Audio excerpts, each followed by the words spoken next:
Берем слоеное тесто и вырезаем в нем круг диаметром 20 сантиметров. Вырезаем любым подручным средством. Я это делаю кондитерским кольцом. Отделяем края и будем их выпекать вместе с коржом. Позже они нам понадобятся.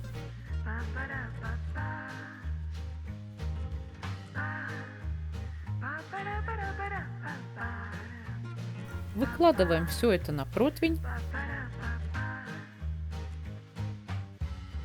В круге вилкой делаем много дырочек. Это будет наш нижний корж. И нам надо, чтобы он не очень поднялся. Потом кисточкой весь смазываем водой.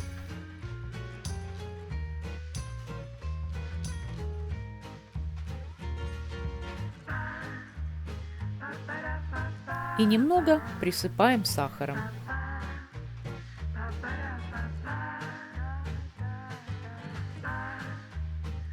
Нижний корж готов для выпечки.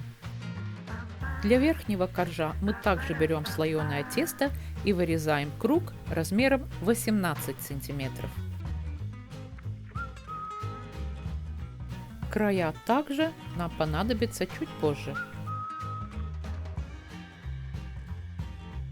Этот корж перед выпечкой мы режем на 12 частей.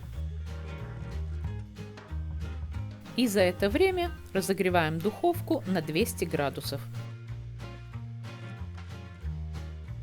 Разрезанные частички отделяем друг от друга.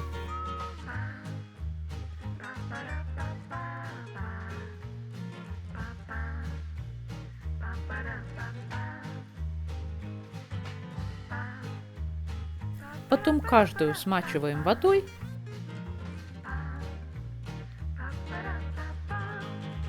И посыпаем сахаром.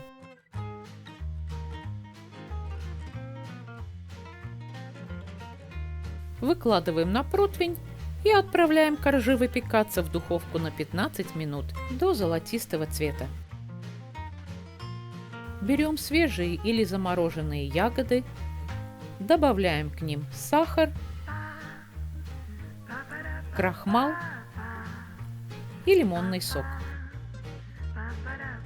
Ставим на средний огонь и, помешивая, доводим до кипения.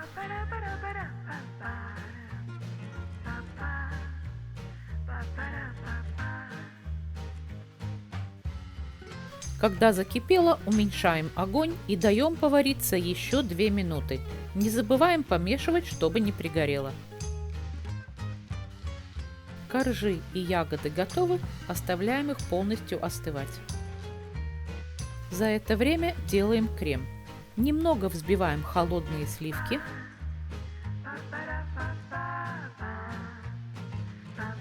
Добавляем всю сахарную пудру и продолжаем взбивать до стойких пиков.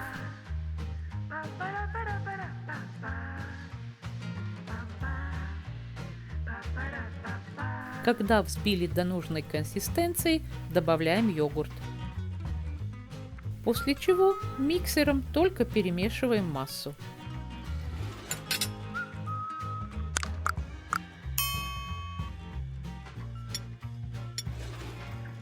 Такой шелковистый, густой и пышный крем у нас должен получиться. Все готово, теперь собираем торт. На сервировочное блюдо выкладываю корж и надеваю на него кондитерское кольцо. Выкладываю туда половину крема и разравниваю его. Разровняла и сверху выкладываю более половины ягод. Распределяю их по всей поверхности крема.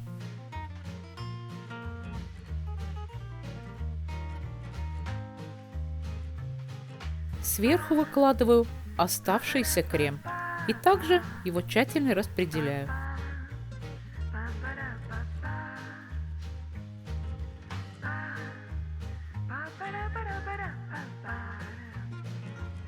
После чего еще один небольшой слой ягод.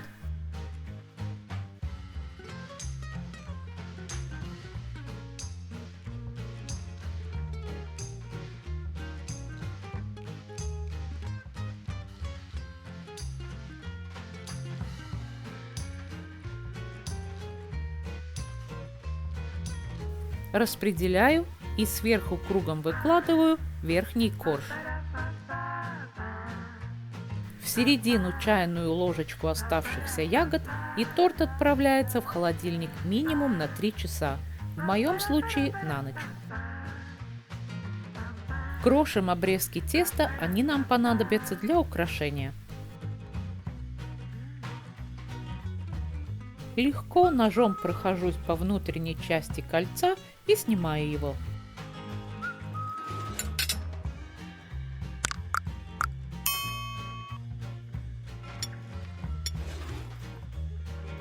Бока украшаем крошкой, и если есть желание, сверху можете торт посыпать сахарной пудрой. Вот и все готово. Как видите, все делается легко и просто. Торт очень вкусный. Попробуйте и вы. Может быть, и вам понравится. Приятного аппетита!